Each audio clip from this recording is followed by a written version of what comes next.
It dawned on me today, I really want to go to Expo. But my schedule is so bad in September. I'm like looking, I already have a flight booked from San Diego to New York on the Saturday of Expo. And I want to see Pearl Jam that Saturday in Brooklyn. Conundrum. You're listening to Coast to Coast Pinball. Thanks for being here.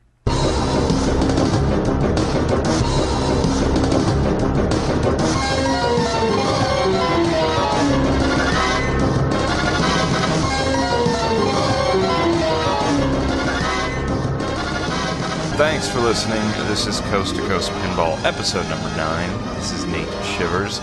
We're recording tonight from somewhere in Massachusetts, Tewksbury, Massachusetts. I am on the last night of this long road trip. My job has brought me out to the East Coast for a good 8 days. Like I said in the intro, I want to go to Expo. I really want to go. I've never been to a big pinball show like that before. I would love to meet some of the key players. Selfishly, for the podcast, I would like to do some like interviews and live on location type recordings. I've got some ideas of some things that I could do are really cool. I know Expo runs Thursday, Friday, Saturday, Sunday for that long weekend in September. I have to be in New York by that Sunday, but preferably really Saturday, because like I said, there's a Pearl Jam concert at the Barclays Center in Brooklyn that I would like to attend. But I'm thinking I could get into Chicago Thursday and hit up Expo Thursday night and Friday night, and then fly to New York Saturday morning. I'm scheming. I'm thinking about it. I've been reading a lot of stuff on it. It looks fun, and there's a lot going on in the pinball world right now. I think this is going to be an exciting expo. Just between the excitement of the Stern games that have been coming out. Jersey Jack has a game that's shipping and another game in production with The Hobbit. All these boutique builders that are on their way. I think Spooky Pinball is going to wow us with some new offerings out of their camp by that point. I'm really excited. I'm going to try and finagle my flights and schedule and make that happen. Teresa's going to kill me if I don't bring her, though, so I'm going to probably have to figure that out as well. But we'll see. For the good of the podcast is how I'm kind of thinking about it in my head. So if you look up Tewksbury, Massachusetts on a map, which I don't expect you to do, but if you were to, you might notice that, yes, I once again am staying quite close to Pelham, New Hampshire, where the Pinball Wizard arcade is. And yes, I did go back again on this trip. I was done with work by about 6 o'clock today. They're open till 10 during the summer. Why not, right? So I got there about 7:30 and got my tokens and just sort of played a bunch of stuff again. I actually, the first game I played tonight was Space Shuttle.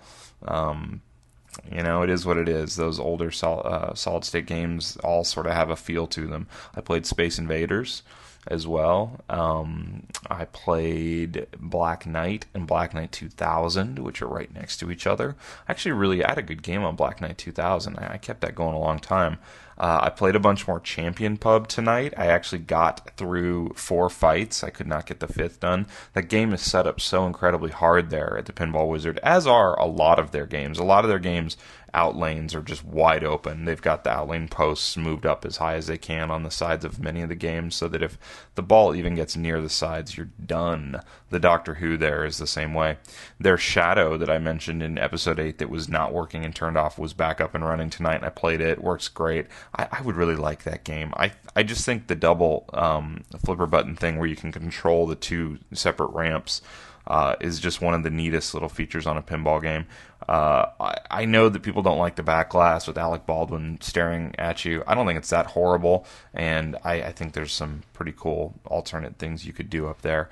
I don't know if anybody ever has listened to the original Shadow. The Shadow was a radio show back in the 40s, 30s and 40s maybe. And sometimes on long drives, I will listen to old-time radio on satellite radio, where they play some of those old things like the Lone Ranger and the Shadow. And I love the old, Shadow radio shows. They're real dark and kind of creepy. I love stuff like that. Obviously, I'm a big Twilight Zone fan and things like that. I not just horror, but sort of suspense and mystery. I'm really into that sort of thing. And there's something about pinball in general that I think has that sort of old-timey vibe that I just love. So I had a good time tonight. I jumped around machines a bunch. I played a bunch of Tales of the Arabian Nights. That game's set up brutally difficult too. I'd love to know if they have a rhyme or reason there. I didn't talk to anybody there. I know the owner was there, I believe. I don't like to bother people. I don't like to be the guy that walks up and says, "Hey, so, why do you have these games set up so steep?" Or, "What, I have a podcast." I'm not really that guy. I just sort of go about my business, play the games. I noticed Wizard of Oz was still turned off. They got to address that. So, I don't know. Let's do a little live check-in on the Museum of Pinball Kickstarter page while I'm thinking about it, because I haven't looked at it in a day or two, and I think we're about at the halfway point, if I'm doing the math in my head. Yeah, we're exactly halfway through. And this is the Kickstarter for the world's largest museum of pinball, we've talked about on previous episodes. There are 15 days to go. They're looking for a $150,000 pledge goal to get this thing going. They have currently 192 backers who've pledged $20,424. So halfway through, they are a little bit less than 13% of the way, something like that. I think my math's off. Nowhere near where they need to be. So I think it's safe to say that they're not, barring some miracle angel who swoops in and pledges a lot of money, or a few of them, I don't think they're going to make it. So I hope that they're thinking about other ways to get that thing going, like we've talked about. So that's sort of interesting. I noticed that the forum has died off on that. Speaking of the forum, let's talk about some stuff. Forum static. When I say the forum and we say forum static, I'm generally talking about the Pinside forum. Pinside is sort of the mecca for online pinball chat and talk. No disrespect to any other pinball websites, but I tell you, they are just the best. IPDB, the Internet Pinball Database, is sort of the old school version, and I still do check that out all the time. I like their top 10 list better because Twilight Zone's number 1, but that's okay. But Pinside is sort of the modern site where there's a lot of activity and you can get answers to questions. You can read about what's happening. Some people obsess over it, but I do like to check some things out. A couple things in forum static today. If you haven't looked at what a company called Pinovating has done over the past few years, they're a European company, and forgive me if I can't recall if they're from the Netherlands or Sweden, or if they're, I don't remember. I believe they're European, and their first project that they worked on that they started bringing around and showing off the internet was called Demolition Man on Steroids, and it was sort of a souped up, like they say, Demolition Man on steroids, and that was pretty cool. And I haven't dove too far into that. Demolition Man's personally not a game I love. However, what I have really been watching over the past year or so is their Matrix pinball project, where they took a Johnny Mnemonic pinball, Keanu Reeves, Johnny Mnemonic, and rethemed it into the Matrix pinball machine, also, Keanu Reeves. And what I think separates this retheming from some of the other rethemes that I've seen out there is the level of detail and creativity that went into this. They completely top down, and really all they kept was the layout of the pinball machine, the shots, and then the layout of the playfield. They had two guys, Dennis Van de Pas and Gerard Van de Sanden. Dennis worked on the software side of the project, and Gerard did the hardware side. And they had, I think they met at an event of some sort. Maybe it was, I don't know if it was a big German expo or not. In any case, and they met and they sort of talked about it, and they came together and worked for months and kept a log on the internet for everyone to look at of this retheming project. It's beautiful. I mean, absolutely brilliant artwork. And they used a green DMD with all the Matrix, call-outs, and I think they recorded something like 350 sound samples after watching the movie over and over and over and pulling out all the cool call-outs and sound samples. It's just awesome. They did some things with the the modes, the rules, the syncing of the sound and the lights in the game, that I think if I was working, if I was a head guy at Stern or Jersey Jack, I would be looking at what these guys did and really, taking note. I might be trying to hire these guys. I think I'm really impressed. They've done a second one that I think is the current project. They've added a new mode that is, I don't even want to try and pronounce it, but it's the hovercraft from the movie The Matrix. If you're familiar with The Matrix, the main kind of vehicle that they're flying in The Matrix, it's called like the Nubacan Desert or something like that. I think it's an old mythological name, but they have this mode in this game that you can see on their YouTube videos and on their Facebook page. If you look up, Pinnovating, that I think is really cool, because you get through this mode and you hit all the shots, and then you have to go silent in the game. Like in the movie The Matrix, they have to get silent so they're not heard. Well, at the end of this mode, you have to just hold a ball or two, because it's a multi-ball mode, on the flippers. You hold the flippers up and let everything go silent for 5 seconds, and then the game, kind of drops and the lights and sound go out, and then you let the balls down and it restarts you with one of the held balls, and it's just really, really neat. And what I think the sort of the posts that I'm seeing in the forum are, people are asking right now, could you guys make a kit, like a conversion kit, so that if another person owned a Johnny Mnemonic, they could strip their playfield, have their playfield redone, change out maybe all the ramps and parts and whatnot, so that it was this new Matrix style game.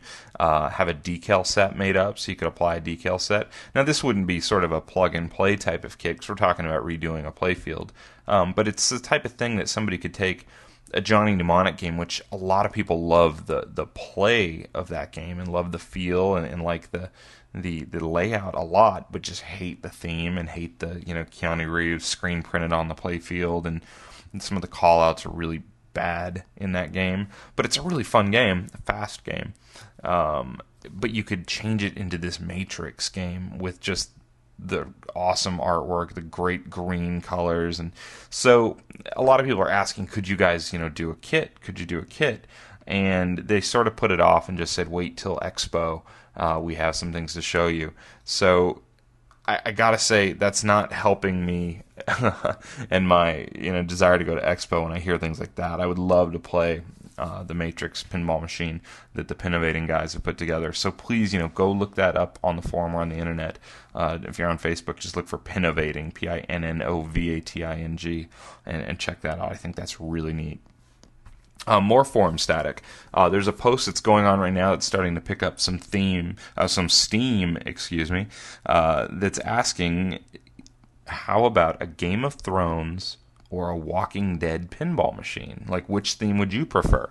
And it's really, it kind of blew my mind when I read that post, because I'd actually had the same thought just a few days ago, thinking about different themes, as I tend to do when I'm just daydreaming or driving. And those two television shows sort of popped into my head. Game of Thrones is HBO and Walking Dead is an AMC show.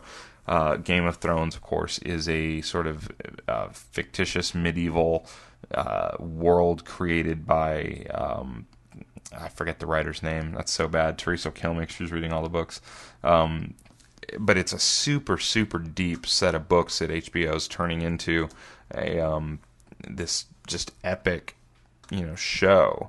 George R.R. Martin is the author's name, and these books, some of them are like 1,600 pages long, and they're really in depth about these mythical families that are fighting for control of this this world, this kind of medieval type world.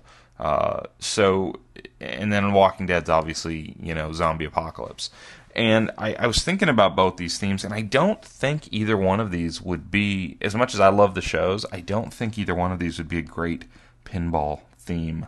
And when I think about Game of Thrones, it's an emotionally draining television show and set of books to watch or read.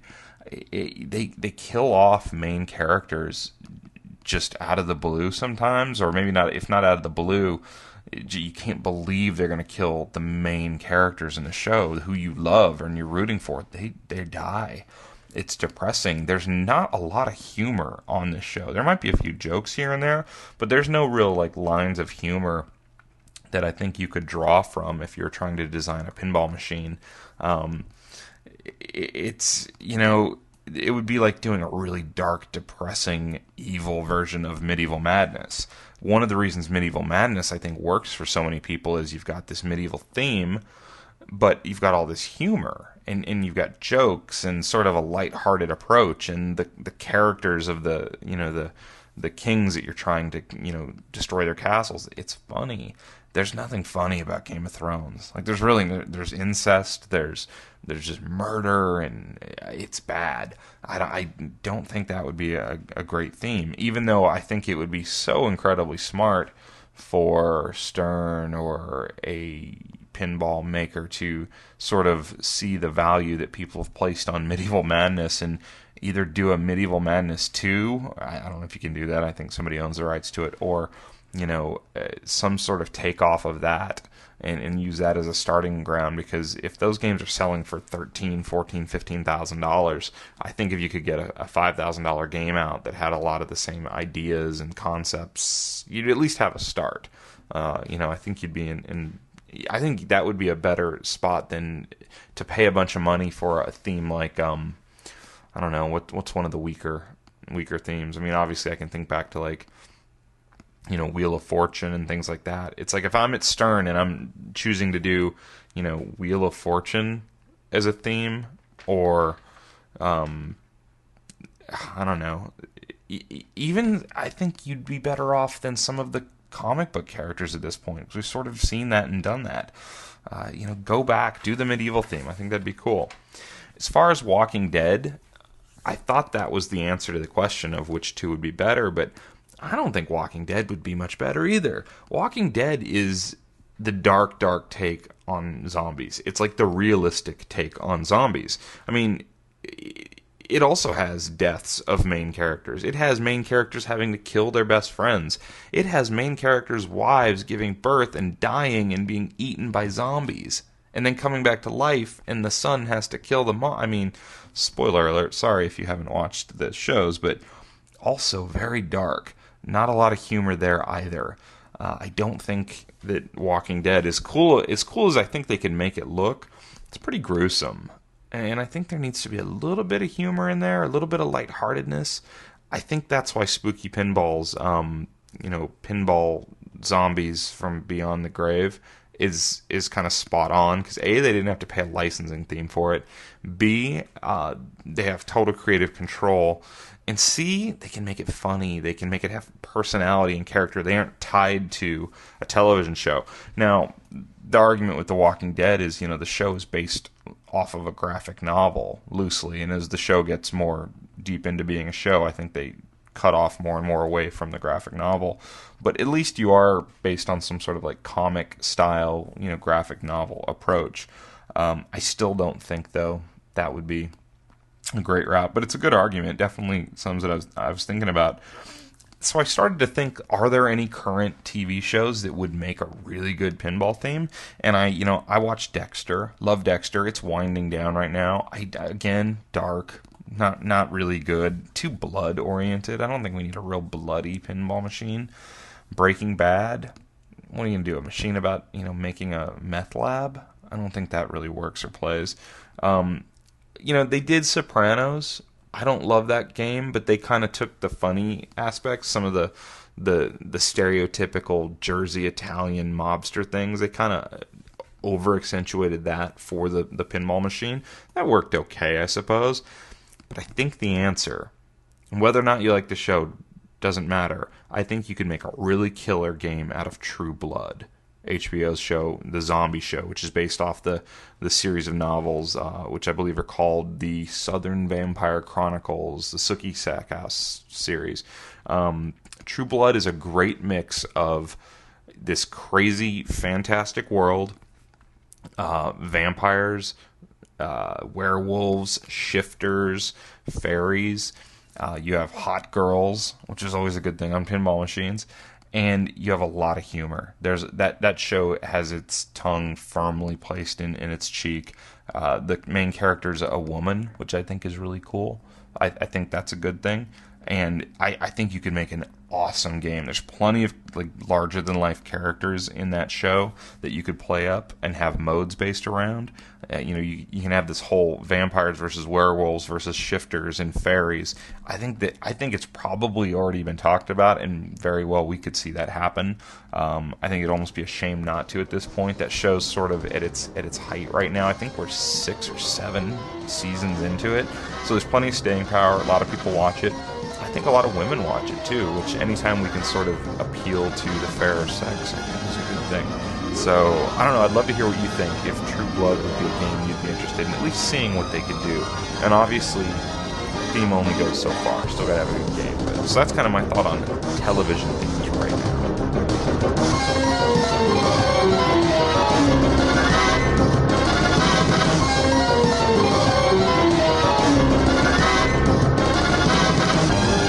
Not only did I return to the Pinball Wizard arcade in Pelham, New Hampshire, in between meetings today, I took a little side trip. Trip reports. Lanes and Games in Cambridge, Massachusetts.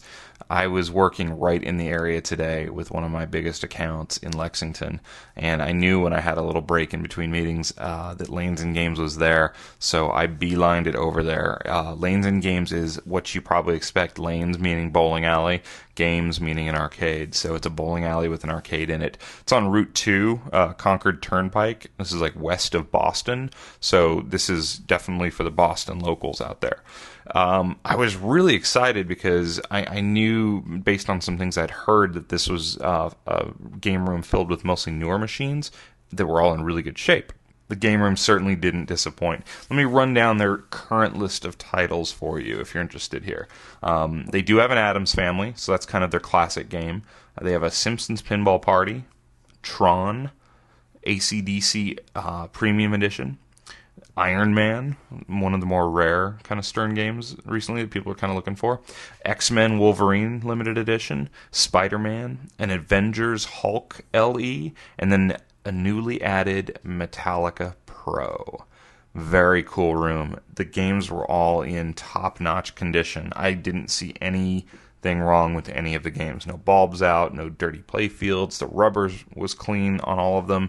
The Metallica felt so new. You could just really grab the ball with the flippers because the rubber was still sort of grippy. I really liked it. Obviously, it's a bowling alley. There were a lot of kids there when I was there this afternoon. Very loud children.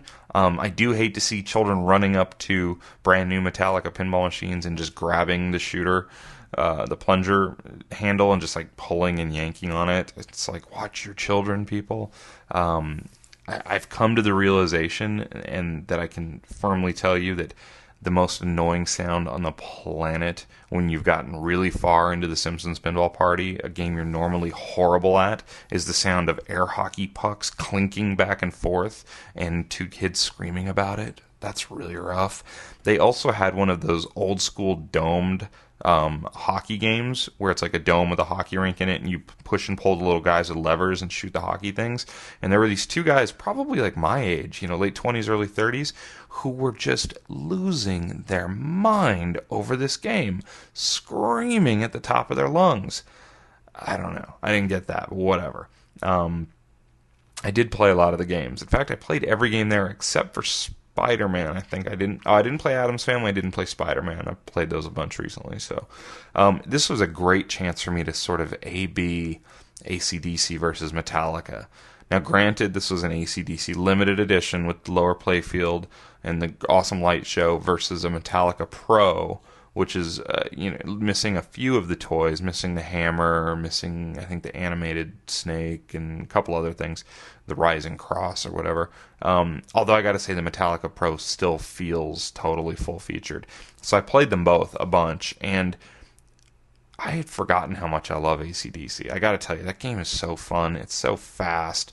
The music is integrated wonderfully. I love having the different modes with the songs, and this has been covered to death, I know, but I did sort of fall in love again when I started playing AC/DC. Metallica, I still like it a lot. What struck me when I got back to Metallica, which I hadn't played in about a month now, is how wide open that game really feels. There's like nothing on that playfield in the lower half, almost 60%, which is sort of refreshing for a guy who plays a lot of Twilight Zone to have these wide open long shots. But the left ramp shot on that game, that's a hard shot. It's way back there. Even the electric chair shot where you're trying to hit the kid to electrocute him, that's not like a gimme shot. That's easy to miss that angle. So it's kind of wide open. It's not easy to hit everything. It's fun. I really like that game. Those ramp shots feel good when you hit them. They just have that fun, nice feeling. I love the drop targets in front of the cross. I think that's cool. Some of the songs are just songs I grew up playing on guitar and listening to, so it's so fun. I do think it's weird on some of the slower songs like Fade to Black and The Unforgiven, when you play those songs, and even actually Enter Sandman to a degree, because it has the long kind of like floor tom kick drum intro where you can't really hear much music, and it's sort of weird feeling, but I guess it's a nice change of pace. So I know somebody had asked me in a mailbag question episodes back, which one. Boy, I gotta say I like them both. I love them both.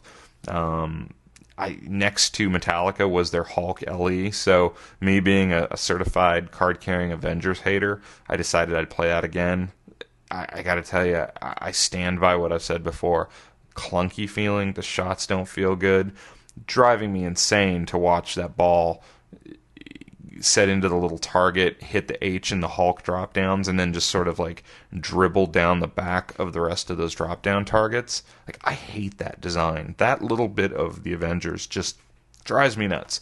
But in any case, it was cool to see the Hulk LE version because it's all green. It's got the green DMD. Didn't actually love the way the green DMD looked. It almost looked like it needed to be brighter on that particular game. One thing that was really cool at Lanes and Games that I don't know who these guys are that run it or own the machines. It's got to be a big pinball fan, because he had a color DMD in his Addams Family. And I watched a couple of people playing it and watching the color things go across it. It was really cool. It was really neat. I was pretty stoked to see that. It's the first color DMD I had seen in person, so I thought that was just awesome to see out in the wild on location, a color DMD in a game. He also had, what was the other mod that I saw? On his Tron, he had the Flynn's arcade mod that actually has a little like arcade game right above the Flynn's arcade shot that has all these different little things. I think it even has Pac-Man pop up on this little screen. It's got to be a couple $100 for that mod. Very, very cool. Played some Tron. Tron just beats me up. I'm not good at that game. I just get obsessed with trying to shoot the light cycle multi-ball shots where you hit the drop down bank that's sort of a rip-off of Doctor Who, which is sort of a rip-off of Pinbot. And I just get obsessed with that because once that opens up, you've got the spinning light cycle thing in there. I just think that's awesome. So I definitely spent some time there. What a great, place to go play pinball, though. So if you're in Boston and you don't want to make the drive up to Pinball Wizard, you've got this, local. Everything runs on tokens. Maybe quarters also, but I was using their tokens out of their machine. The games are 75 cents, or the new games are $1. Some of the games in there on that list were 3 games for $2, which I always appreciate. I'll always do that. I'll put the full $2 in to get the 3 games.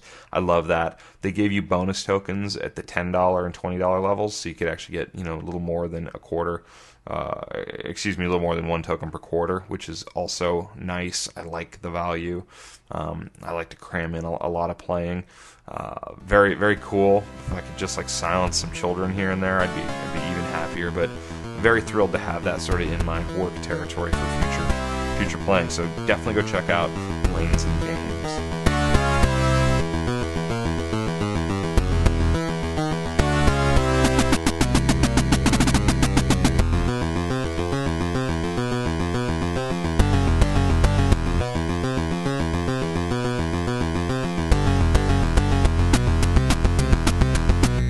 I want to give a little shout out and a plug to the guys over at Buffalo Pinball. You can go to buffalopinball.com and check out their league that they have going on. They are sponsoring a tournament coming up in September. It's Saturday, September 21st, and this tournament is a little bit different. This is the Finger Lakes Pin Golf Open. And so pin golf, what are we talking about here?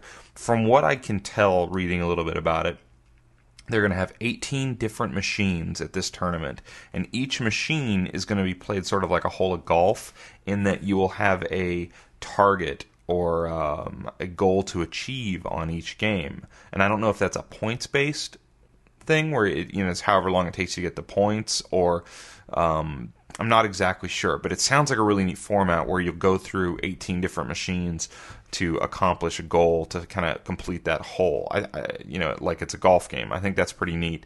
It's a $30 entry fee. They're going to have 50 players max. I believe it's at a residence hosted by a guy named Bruce Nightingale.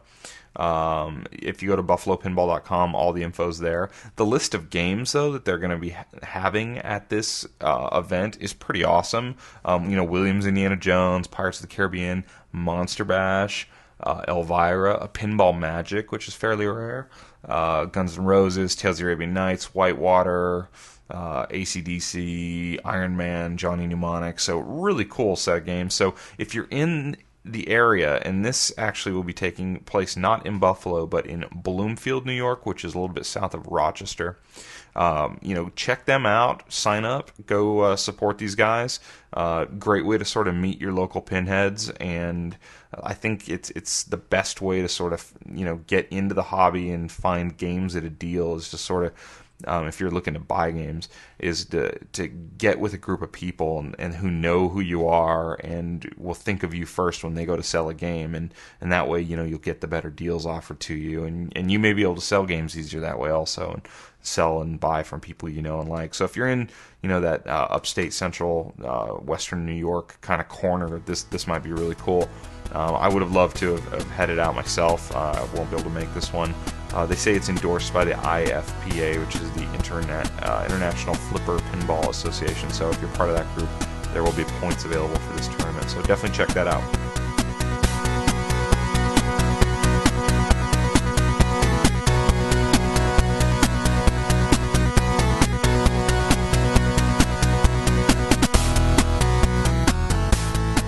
I was playing a bunch of different games this weekend, and in my head I wanted to do another D-List Wonder feature, and I was looking, and I had a few candidates, but I chose one because I've played it in other places and hated it then, wanted to love it because of the theme, but again, I can't deal with it. It's not good. It's not good, folks. D-List Wonders. Super Mario Brothers. I grew up playing Super Mario Brothers. I got a Nintendo Entertainment System when I was in the second grade for Christmas, maybe third grade, and I'm a big Super Mario fan. I would almost buy the new Wii U system that's failing miserably for Nintendo, just so I could play whatever Mario Brothers game they have. I do love it. So when I was really getting back into pinball, I sought out and wanted to play the Super Mario Brothers pinball. And I read about it online. I saw the mixed reviews that are out there. I saw the hate for it. I thought, how bad could it really be? I saw the photos of the pink playfield. So they have some pink on it. They're appealing to the women. It's not good. It's not a good game. Currently, Super Mario Brothers is ranked number 193 on the Pinside Top 100 or 200 if you go far enough. It's a game from Gottlieb Premier. It came out in April of 1992, and they built 4,200 of these machines, so there's quite a few of them out there. I mean, it only made sense, right, to do a Super Mario Brothers pinball machine because it was, one of the most popular, especially home video games of all time. And obviously the Mario Brothers lineage back into arcades is huge. So it makes sense. One of my first gripes with this game is the artwork and everything seems to not come from Super Mario Brothers, not from Super Mario Brothers 2, not from Super Mario Brothers 3, but from the game that was sort of recently released at that time, which was Super Mario World. Don't love that. I would have liked to see, classic Super Mario Brothers. But I get, the artwork needed to be nicer and cleaner and fancier, but that's okay. The game was designed by a guy named John Norris. John Norris designed a lot of the Gottlieb Premier games at the time. I've owned Street Fighter II, which he designed. He also designed Freddy Nightmare on Elm Street game, Teed Off, which I think is a very, very fun game. I love the golf theme. I'm into that. And Stargate. He did Stargate, which I think is a great game. That's actually his highest rated game of all the games he designed.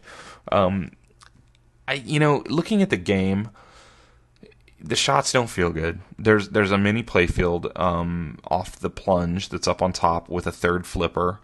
I don't like the incorporation. It's not it doesn't feel good. It's not clean. It's I don't know. The ball sort of just falls down off the playfield. I don't love that. It has open drop holes, sort of a la South Park on the game. I never like that because they wear and they don't look good. They look sort of bad.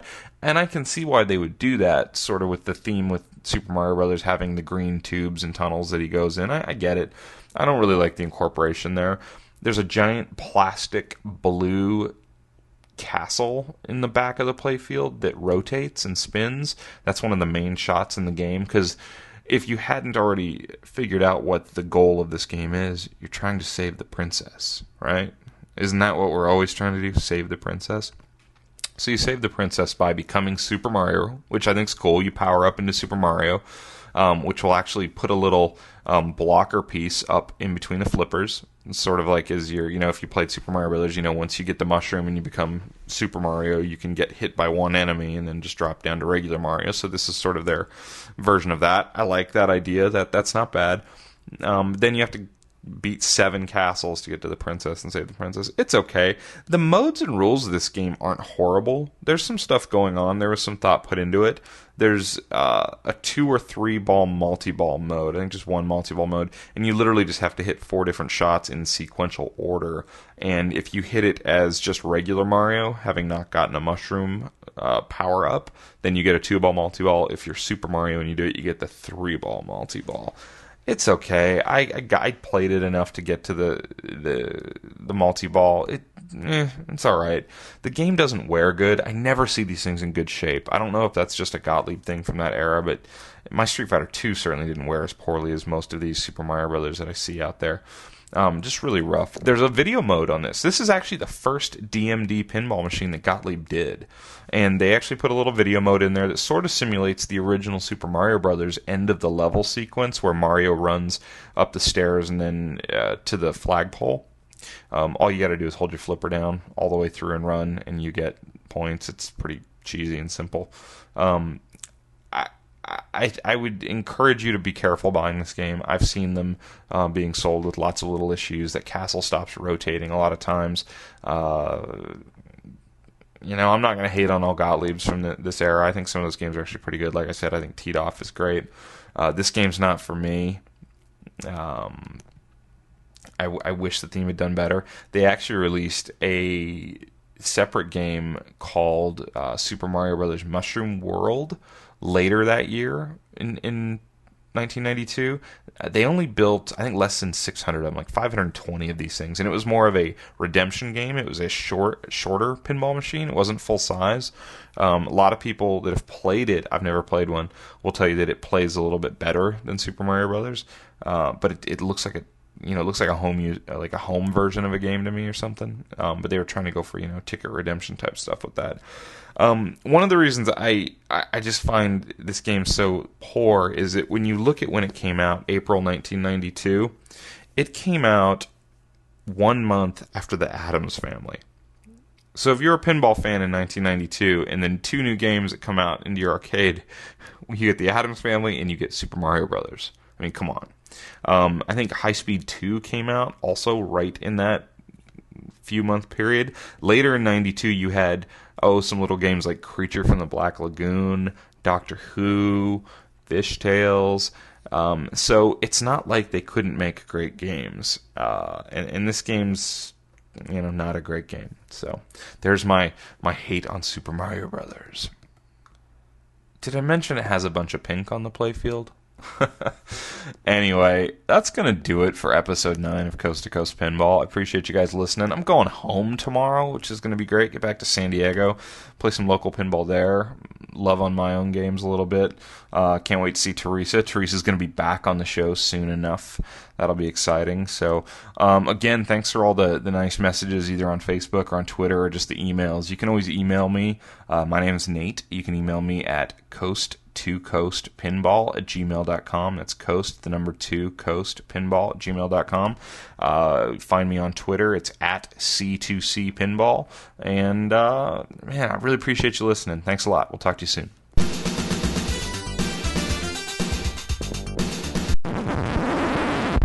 I can't do it. I even hate the music to that game. It's horrible. Horrible. I would rather listen to this.